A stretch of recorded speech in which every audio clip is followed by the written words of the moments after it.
성도님들 맛집 좋아하십니까? 제가 예전에도 말씀드린 적이 있는데 저는 맛있는 것을 굉장히 좋아합니다. 맛있는 것만 먹어도 그냥 하루 종일 기분이 좋습니다. 여행을 갈 때면 그쪽에 유명한 관광지보다 그 지역에 가장 먼저 맛있는 음식점을 먼저 찾습니다. 그래서 우리나라에서 제가 좋아하는 음식 중에 어디에 뭐가 맛있더라, 어디에 그게 참 잘하더라 그러면 그 맛있는 집을 꼭 가서 먹어보고 싶어 합니다. 그런데 그런 음식점들 중에는 예약이 안 되는 집들이 있습니다. 그래서 어떻게 해야 됩니까? 가서 기다려야 되는 거죠. 뭐 짧으면 10분, 20분만 기다려도 충분한 곳들이 있지만 길게는 1시간에서 2시간 가까이 기다려야 하는 곳들도 있습니다. 그러니까 맛있는 음식을 먹으려면 그렇게 기다려야 되는 거죠.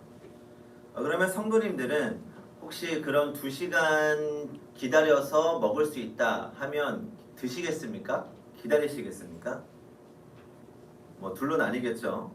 사람들 중에는 맛있는 거 좋아하긴 하지만 기다리면서까지 먹고 싶어 하는 분들이 그렇게 많지는 않은 것 같습니다.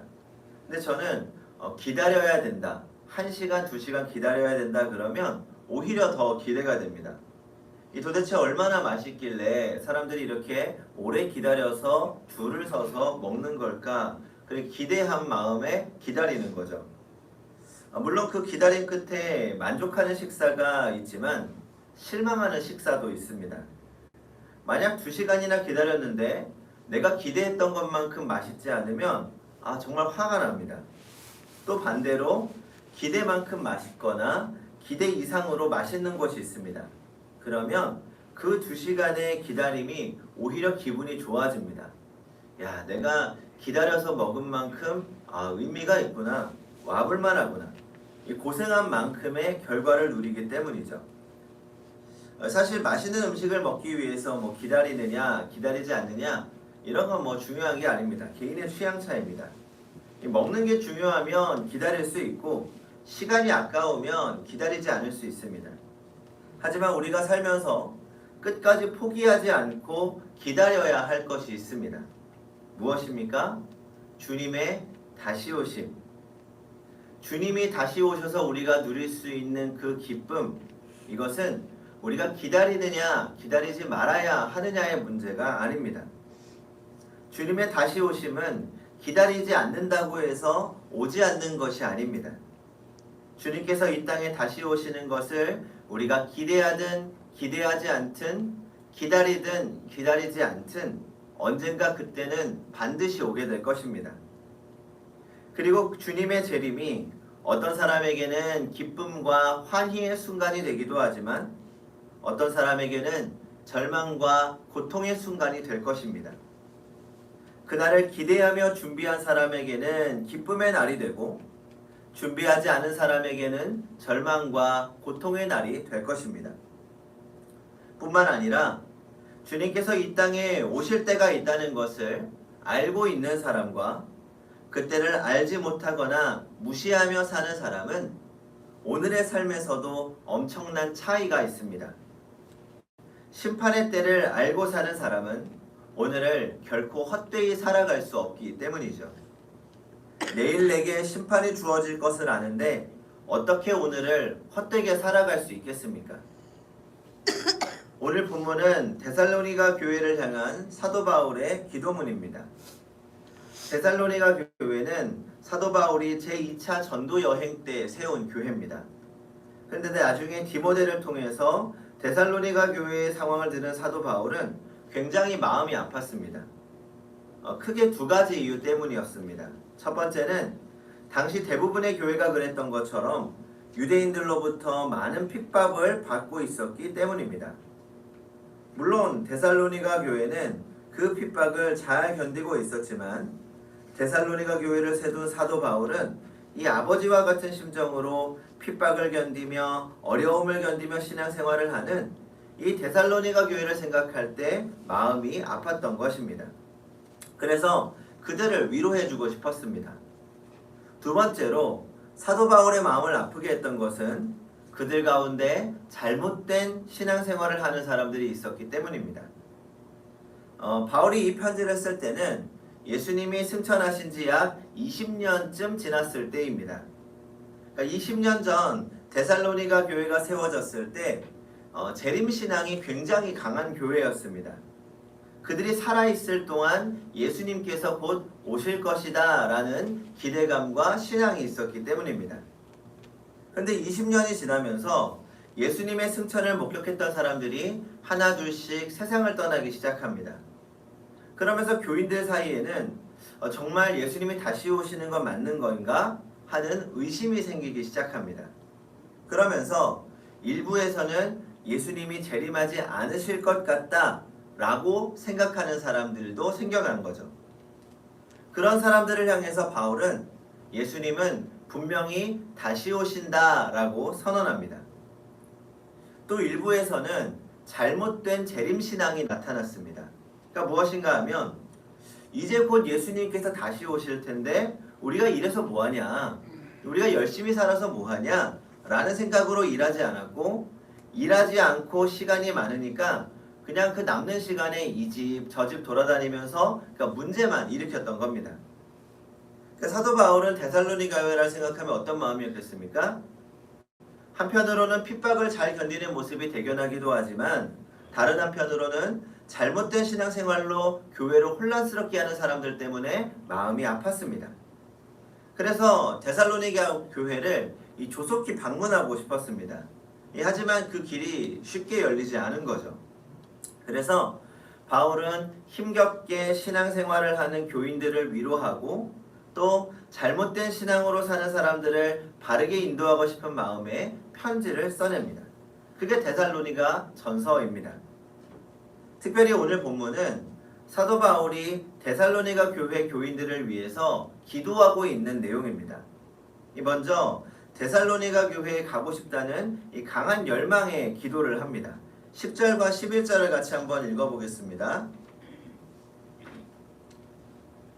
시작. 주야로 심히 간구함은 너희 얼굴을 보고 너희 믿음이 부족한 것을 보충하게 하려 함이라.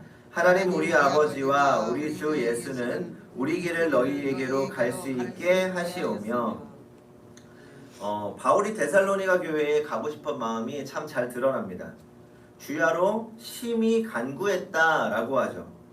가서 그들의 얼굴을 보고 싶고 또 그들과 만나고 싶고 그들의 부족한 믿음을 바로잡아주고 싶었습니다. 여기서 부족한 믿음이라는 것은 이 종말에 대해 잘못된 신앙을 말합니다. 예수님의 재림에 대한 잘못된 신앙을 바로 세워서 더욱 굳건한 믿음으로 살게 하고 싶었던 겁니다. 13절에서 사도 바울은 이렇게 기도합니다. 너희 마음을 굳건하게 하시고 우리 주 예수께서 그의 모든 성도와 함께 강림하실 때에 하나님 우리 아버지 앞에서 거룩함에 흠이 없게 하시기를 원하노라. 이것이 사도 바울이 원하는 데살로니가 교회 교인들의 믿음입니다. 언젠가 우리가 하나님 앞에 서게 될 텐데 그때 하나님 앞에 거룩함에 흠이 없는 사람들로 서게 되는 것, 그것이 오늘 바울의 간절한 기도입니다. 이것은 비단 데살로니가 교회를 위한 기도뿐만 아니라 이 땅을 살아가는 모든 교회들을, 성도들을 향한 기도입니다. 에베소서 1장 4절과 5절입니다. 곧 창세전에 그리스도 안에서 우리를 택하사 우리로 사랑 안에서 그 앞에 거룩하고 흠이 없게 하시려고 그 기쁘신 뜻대로 우리를 예정하사 예수 그리스도로 말미암아 자기의 아들들이 되게 하셨으니. 하나님께서 우리를 당신의 자녀로 택하신 이유가 바로 하나님 앞에서 거룩하고 흠이 없게 하시려는 것입니다. 그러면 우리가 이 땅에서 주님의 다시 오심을 기다리는 동안 어떻게 사는 것이 거룩하고 흠이 없는 존재로 사는 것입니까? 오늘 본문에서는 두 가지의 방법을 가르치고 있습니다. 그 첫 번째는 사랑이 더욱 넘치는 삶을 사는 것입니다. 12절을 같이 읽어보겠습니다. 시작. 또 주께서 우리가 너희를 사랑함과 같이 너희도 피차간 모든 사람에 대한 사랑이 더욱 많아 넘치게 하사. 데살로니가 교회는 사도 바울의 마음에 기쁨을 주었습니다. 사도 바울은 데살로니가 교회에게 편지를 쓰면서 가장 먼저 그들의 믿음을 칭찬합니다. 데살로니가전서 1장 3절을 보면 너희의 믿음의 역사와 사랑의 수고와 우리 주 예수 그리스도에 대한 소망의 인내를 우리 하나님 아버지 앞에서 끊임없이 기억함이니. 그들은 사랑의 수고를 아끼지 않았습니다. 이웃을 돕고 섬기는 일에 누구보다 앞장섰습니다. 그런데 오늘 본문에서는 그렇게 칭찬한 사랑의 수고이지만 그것으로 끝나서는 안 된다고 말씀합니다. 사랑이 더욱 많아 넘치게 하사. 칭찬한 모습보다 더 많이 사랑을 베풀어야 한다는 거죠. 사랑에는 이만하면 됐다 하는 합격선이 없기 때문입니다. 우리는 이만큼 했으면 내가 할 수 있는 최선을 다했어 라고 생각합니다. 이웃을 사랑하고 섬기는 일에도 마찬가지입니다. 내 형편에서는 이만큼만 하면 돼 라고 생각하죠. 그러나 성경은 우리에게 사랑을 베풀고 나누는데 어떤 한계가 있다고 이야기하지 않습니다. 또 사랑을 베풀기 위해서는 어떤 자격이 있는 것도 아닙니다. 오늘 내 삶에 주어진 시간과 건강을 가지고 우리의 눈길을 이웃에게 조금만 옮기면 우리는 사랑을 나누는 삶을 살 수 있습니다. 프랑스에서는 매년 가장 존경하는 인물을 선정하는데 이 8년 동안 7번에 걸쳐서 가장 존경하는 사람 1위를 차지한 사람이 있습니다. 이 아베 피에르라고 하는 신부입니다. 금세기 최고의 휴머니스트라고 불리기도 했고 빈민국어 공동체인 엠마우스 공동체를 창설하기도 했습니다. 그 사람이 쓴 단순한 기쁨이라는 책에 나오는 이야기입니다. 한 청년 신사가 자살 직전에 신부님을 찾아와서는 가정의 문제, 경제의 파탄, 사회적인 지위 등 이 여러 가지 상황 때문에 지금 나는 자살을 선택할 수밖에 없다라고 하소연했습니다. 신부님은 그 청년의 이야기를 다 듣고 나서 그의 말에 깊이 공감하며 이렇게 말합니다. 듣고 보니 충분히 자살할 만한 이유가 되는군요. 일이 그 지경까지 이르렀으면 도저히 살 수가 없겠습니다. 자살해야 되겠습니다. 그리고는 이어서 이렇게 말합니다. 하지만 죽기 전에 나를 좀 도와주고 그리고 죽으면 안 되겠습니까? 그래서 청년이 대답합니다. 뭐 어차피 죽을 건데 죽기 전에 신부님이 필요하다면 제가 얼마간 신부님을 돕도록 하지요. 그리고는 집 없는 사람들을 위해서 집을 지어주는 일과 이 불쌍한 사람들을 돕는 일 등 이 신부님 곁에서 열심히 돕고 불쌍한 사람들을 도와주기 시작했습니다. 시간이 지나 얼마 후에 청년은 신부님께 이렇게 고백했습니다. 만약 신부님께서 내게 돈을 주었다든지 내가 살 수 있는 집을 지어 주었다든지 이렇게 베풀었다면 나는 다시 자살을 시도했을 것입니다. 그러나 신부님은 내게 아무것도 주지 않았습니다. 오히려 도움을 요청했습니다. 그래서 신부님과 같이 내가 일을 하면서 섬기면서 이제야 나는 내가 살아야 할 이유를 충분히 찾았고 이제 내가 어떻게 하는 것이 행복이라는 것을 알게 되었습니다. 성도 여러분, 인생의 참된 의미는 나의 작은 힘으로 이웃을 위해 사랑할 때 찾아옵니다. 그래서 삐우르 신부는 이렇게 말합니다. 인간의 삶은 사랑하는 법을 배우기 위해 허락된 짧은 순간이다. 우리가 살다 가야 하는 인생은 결코 길지 않습니다. 그 짧은 인생에 우리는 하나님 앞에 거룩하고 흠이 없는 모습으로 살아야 합니다. 어떻게요?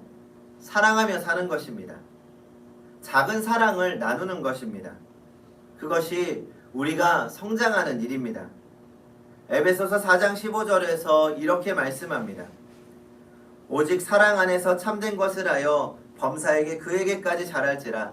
그는 머리니 곧 그리스도라. 우리가 예수 그리스도의 장성한 분량에 충만한 데까지 자라는 방법은 오직 사랑 안에서만 가능합니다. 사랑하며 사랑을 나누는 것을 통해 우리는 그리스도에게까지 자라가는 것이죠. 작은 사랑을 나누는 것, 그것이 내 신앙이 성장하는 것이고 내 인격이 성장하는 것입니다. 오늘 본문 11절을 보면 피차간에 사랑할 뿐만 아니라 모든 사람에 대한 사랑도 더욱 많이 넘치게 하라 라고 말합니다. 이 피차간이라는 말은 교인들끼리 사랑하는 것을 말합니다. 그리고 모든 사람은 교회 밖에 있는 사람들까지도 사랑하는 것을 말합니다. 우리는 교회 안에서도 서로 사랑해야 하지만 그것만 가지고는 충분한 사랑이라고 할 수 없습니다. 내 울타리 밖에 있는 사람이라고 생각하는 사람까지도 사랑해야 합니다. 그들에게도 우리는 작은 사랑을 베풀어야 합니다. 예수님께서 산상수훈을 통해 말씀하신 것처럼 때로는 나를 미워하는 사람까지도 사랑해야 하고 심지어 원수까지도 사랑해야 합니다. 사랑에는 수고가 있어야 하고 사랑에는 희생이 있어야 합니다. 수고가 없이 사랑이 될 수 없습니다. 희생이 없이 사랑이 될 수 없습니다. 수고가 있어야 한다는 것은 사랑이 결코 쉽지만은 않다는 것입니다. 감정의 문제가 아닙니다. 수고가 있어야 합니다. 그래서 사랑을 위해 노력해야 합니다. 내 마음이 끌리는 대로만 하는 것은 우리를 거룩하고 흠이 없게 만드는 사랑의 수고가 아닙니다. 희생을 감내하려는 거룩한 마음이 없이는 사랑을 이룰 수 없습니다. 아깝더라도 내 것을 덜어내야 합니다. 내가 풍요를 누리지 못하는 불편이 있을지라도 내 풍요의 일부를 떼어내야 합니다. 수고가 있고 희생이 있는 사랑이어야 진짜 사랑이기 때문입니다. 우리 주님이 우리에게 보여주신 것처럼 말입니다. 두 번째로 바울은 마음이 굳건해지기를 위해 기도합니다. 너희 마음을 굳건하게 하시고 주님이 재림하실 때까지 우리는 세상의 유혹에 마음이 흔들리지 않아야 합니다. 지금 내가 좋은 믿음을 가졌다고 그 믿음이 주님 오실 때까지 견고하게 지켜지는 것 절대 아닙니다. 사도 바울과 경고한 것처럼 오늘도 마귀는 우는 사자와 같이 두루다니며 삼킬 자를 찾고 있기 때문입니다. 마귀는 우리가 틈만 보이면 우리를 흔들어 놓기 위해서 끊임없이 공격합니다. 어떤 모습으로 다가올지 모릅니다. 하지만 우리의 가장 약한 부분을 먼저 건드린다는 것을 늘 명심하십시오. 아마 대부분 사람들이 내가 어떤 부분에 약한지 알고 있겠지만 나도 모르게 약한 부분들이 있습니다. 그래서 우리는 먼저 자신을 잘 살필 필요가 있습니다. 내가 돈 문제에 약한지, 이성 문제에 약한지, 가족 문제에 약한지, 아니면 다른 어떤 부분에 약한지 잘 살펴야 합니다. 그래서 그 부분에 대해 더 깨어 조심하고 정신 차리고 바짝 경계해야 합니다. 마음을 굳건하게 하라는 말씀은 정신을 바짝 차리라는 말씀입니다. 몰래 다가와서 우리의 마음을 흔들고 믿음의 자리에서 떠나게 하려는 이 마귀의 유혹에 넘어가지 않도록 우리의 마음을 단단하게 묶어 놓아야 합니다. 그래야 주님 다시 오실 때까지 거룩함에 흠이 없는 모습으로 주님을 맞이할 수 있을 것입니다. 2차 대전 중에 독일 군대가 미국의 한 마을을 포로로 잡았는데 이 포로들을 처치하려고 했습니다. 무조건 죽이면 국제적인 문제가 있을 것을 대비해서 죄수들을 감방에 잔뜩 모아놓고 빵 한 덩이만을 던졌습니다. 며칠 굶겨놓고 빵을 던지면 빵을 차지하고자 서로를 죽일 것이라고 생각했던 것입니다. 그런데 이 빵이 던져지는 순간 그들의 리더였던 군대 목사님이 이렇게 말했습니다.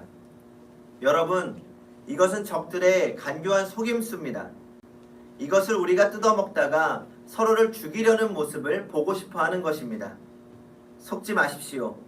이왕 우리가 넉넉히 한 개의 떡으로 나눌 수 없다면 제가 목사이니 성찬식을 하겠습니다.